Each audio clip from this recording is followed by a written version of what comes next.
What is going on, my dudes and dudettes? It's Sean you with SNS Terrarium. I'm chilling right now with a black African house snake actually. And the reason why I'm chilling with her is because today we're going to talk about Mexican black king snakes. This is the most similar animal I've got to a Mexican black king snake. I chose these over again a Mexican black king snake.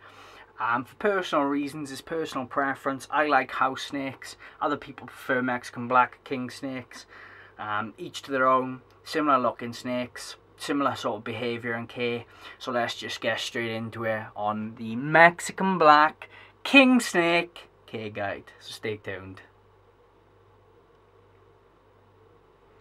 Right guys, it's worth noting, if you've got an MKB, they are very good feeders. That's worth knowing.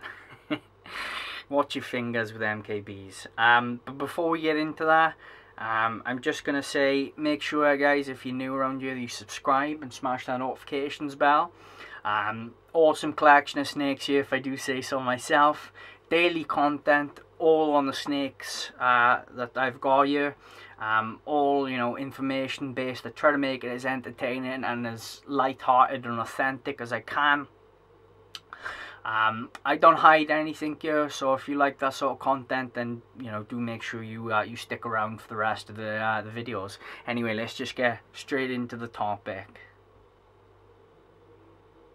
So, Mexican black king snakes. First, we're going to talk about a little bit of history on the MKBs. MBKs even. I always do that. Anyway, the Mexican black king snakes were once really popular snakes back in like the 90s and stuff. They were really cheap to buy as well. But as the ball python morph market took off, they died in popularity, and then you stopped seeing them because no one could sell them. They were like £5 each. And recently everyone has rediscovered them and remembered how gorgeous they are with this sort of look here. You can see she's a jet black snake. Yeah, really good snakes, easy to keep. They tend to have good temperaments, fantastic feeders, and people have decided that they're a good snake to keep and they are worth keeping, and that's why they've shot up in popularity recently. So Mexican black king snakes are a sort of small size snake. They're a colubrid, as most of you know, from Mexico. They have really quite easygoing temperaments. Generally, they can be a bit food offensive on times, so that's worth noting. You can get some examples where they think you're food all the time. Anything that goes in their viv, as far as they're concerned, is dinner. So that's worth bearing in mind before buying a Mexican black king snake. Other than that, though, they tend to be quite easygoing. They're very easy to care for. You need a 3 or 4 foot viv for one of these. So it's not going to take up your whole house. A warm end, you're looking at about 88 Fahrenheit. And then the cool end can cool down to about 75 Fahrenheit, which is more or less just above room temperature. So as long as you've got a ceramic heat emitter at the warm end, the cool end should be where it needs to be. It's worth noting, guys, I'm always talking in Fahrenheit, not Celsius. Please don't keep your snake at 75 degrees Celsius, because that is cooking temperatures. Always use the thermostat as well, guys. I'll just get that quick disclaimer in. Always use the thermostat.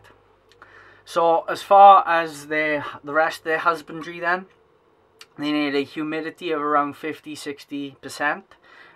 They shed really well on that sort of humidity. What I would do is I just wouldn't bother spraying the tank or anything like that. I would just keep it normal on a loose shifting substrate like cocoa fibre or something like that. Good sized water bowl and a humid hide, and they'll be pucker. Some nice ventilation in it to keep a good airflow and keep the snakes, you know, with fresh air, like. And they'll be happy as Larry. Her name isn't Larry, by the way, because she's a girl. Let me know in the comments what I should name her. I haven't decided on a name for her. But anyway, let's just get into feeding. So feeding these guys, you're looking at you know, every 5 to 7 days when they're juveniles, you're going to go for a small meal, something a little bit smaller than their tummy there and their midsection. And you're going to do that every 5 to 7 days, as I said. They'll grow really quickly if you feed them with that sort of frequency. They turn around food really, really quickly, like most colubrids. They'll be done with it within a day or two, and they would have pooped it out, and you know, they're just going to march on. And then once they're adults, you're going to feed them something about the size of their midspan, maybe slightly bigger, and you're going to do that every 10 to 14 days. The reason why you don't want to overfeed them is because they'll get fat, and that'll really cut down on the snake's life expectancy, which you don't want if it's your pet, or even if it's a breeder. You don't want to cut your snake's life expectancy. You want it to live as long as possible, so you get all the enjoyment out of the snake, and the snake has a nice, happy, healthy life. So that'll be it for the